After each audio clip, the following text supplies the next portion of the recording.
दोस्तों, आजकल इजराइल और हमास की लड़ाई बहुत ज़ोर शोर से चल रही है। आपको मालूम है, हमास ने इजराइल में घुस के अटैक किया और उसकी बहुत सारी सिविलियन पॉपुलेशन को मार दिया। उसकी इजराइल ने बहुत ज़बरदस्त रिएक्शन दी। अब इजराइल बोल रहा है कि मैं हमास को ख़त्म करके ही दम लूँगा। पर मैं ये कह रहा हूँ कि इजराइल जिस तरह से हमले कर रहा है, क्या हमास के लिए वही एक सोल्यूशन है कि कोई आसान भी रास्ता है? अगर उसका टारगेट सिर्फ हमास है, सो ये मेरा मैसेज हमास और इजराइल दोनों के लिए है। क्या सिर्फ अगर हमास टारगेट है इजराइल का, तो सोचें जरा। वो कहते हैं कि हमास ने पूरे गाजा पट्टी में टनल्स बना रखी हैं। अब गाजा पट्टी का टोटल एरिया 365 स्क्वायर किलोमीटर है। अब गाजा पट्टी की लेंथ है 10 किलोमीटर, विड्थ है 41 किलोमीटर, कहीं कम कहीं ज्यादा। सो अब 10 बाय 41 किलोमीटर में 500 किलोमीटर की टनल्स हैं। It means on an average हर एक किलोमीटर में से टनल पास कर रही है। अब 30 मीटर नीचे टनल है, 100 फीट नीचे लगभग। अब 30 फीट नीचे टनल है, वो बोलते ढूंढनी मुश्किल हो जाती है, तो इसलिए अटैक करना मुश्किल है। पर मैं बोलता हूं, अगर 500 किलोमीटर की 30 मीटर नीचे टनल्स हैं, तो उनको ऑक्सीजन चाहिए, उनको सब कुछ चाहिए।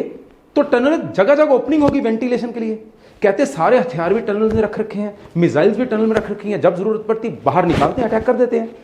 अब अगर सब कुछ टनल में है, टनल 30 मीटर नीचे है, वेंटिलेशन जगह जगह, ओपनिंग जगह जगह होगी, तो वो ओपनिंग ढूंढनी कितनी मुश्किल है।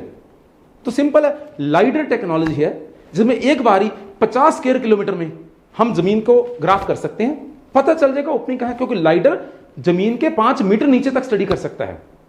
ओपनिंग तो ऊपर ही होगी। नहीं तो एक और है, ग्राउंड पेनिट्रेटिंग रडार्स हैं, वो 30 मीटर नीचे तक पेनिट्रेट कर सकते हैं, वो बता देंगे कहां टनल्स है। यार ये ना भी इस्तेमाल करो, कुछ भी ना इस्तेमाल करो, जिस इजराइल को एक बम फोड़ते पता चल जाता है कि हमास का ये कमांडर मारा गया, तो क्या उसकी इंटेलिजेंस को इतना नहीं पता होगा कि टनल की ओपनिंग कहां है? कितना मुश्किल उसके लिए। अब गाजा पट्टी बिल्कुल समुद्र के साथ है, मेडिटेरियन सी के साथ है। हर एक किलोमीटर में, ज्यादा से ज्यादा हर एक किलोमीटर में टनल पास कर रही है। कहीं ओपनिंग होगी, कई जगह से हवा आ रही है, कई जगह से पानी, बिजली। अब बिजली उसने बंद कर दी है। इट मींस टनल में अगर बिजली वो कर रहे हैं प्रबंध, तो बड़े बड़े जनरेटर चला रहे होंगे। तो बहुत से लूप होल है इसमें। सो समुद्र के बिल्कुल पास है, समुद्र पे कंट्रोल इजराइल का है। तो अगर वो सिर्फ हमास को टारगेट करना चाहता है, तो कुछ ना करे, समुद्र का थोड़ा सा पानी टनल में डाइवर्ट कर दे, 4-5 मिनट में सारी टनल फुल हो जाएगी, सारे हथियार भी गए, लोग खुद ही बाहर निकल आएंगे। और अगर टनल इंटरकनेक्टेड ना हो, कहीं कहीं वैसे तो इंटरकनेक्टेड होनी चाहिए, अगर ना हुई तो पानी खुद ही बाहर आ जाएगा, बता देगा टनल यहां खत्म हो गई है। सो सिंपल, सस्ता, टिकाऊ तरीका है।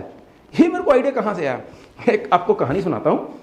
एक बार एक बंदे ने साबुन की फैक्ट्री लगाई, सोप फैक्ट्री, बहुत हाई क्वालिटी की फैक्ट्री लगाई, वो फुली ऑटोमेटेड। और उसमें क्या था कि जब 1000-2000 सोप पैकिंग होती थी, उसमें 2-4 पैकेट में सोप होता ही नहीं था, पैकेट खाली होते थे। तो कंपनी की रेपुटेशन खराब हो रही थी। तो उसने बड़े बड़े साइंटिस्ट को कांटेक्ट किया। साइंटिस्ट ने 10 करोड़ रुपए खर्च के एक मशीन तैयार की, जो बता देती थी कौन सा पैकेट खाली है, कौन सा भरा हुआ। ही स्पेंड 10 करोड़ रुपीस इसके लिए। उसके पास आम वर्कर, छोटा सा वर्कर खड़ा था, उसने बताया, देख मैं 10 करोड़ खर्च के ये मैंने मशीन तैयार की, अब झट से बता देती है कि कौन सा साबुन वाला पैकेट भरा हुआ, कौन सा खाली है। वो बोलता 10 करोड़ की क्या जरूरत थी यार, एक फराटा फैन लगा देता, तेज पंखा लगा देता, खाली फो वैसे उड़ जाना था। सो कई जगह आसान रास्ते होते हैं। अब अगर मंगल यान जो इंडिया ने भेजा है, तो अगर वो मूवी भी देखी तो आपने देखा होगा कि वहां साइंटिस्ट को आइडिया था पूरी बनाने से, कि अगर गैस बंद करके भी पूरी काफी देर बन सकती है, तो हमारे रॉकेट भी एनर्जी कंजर्व कर सकते हैं, फिर आगे जा सकते हैं।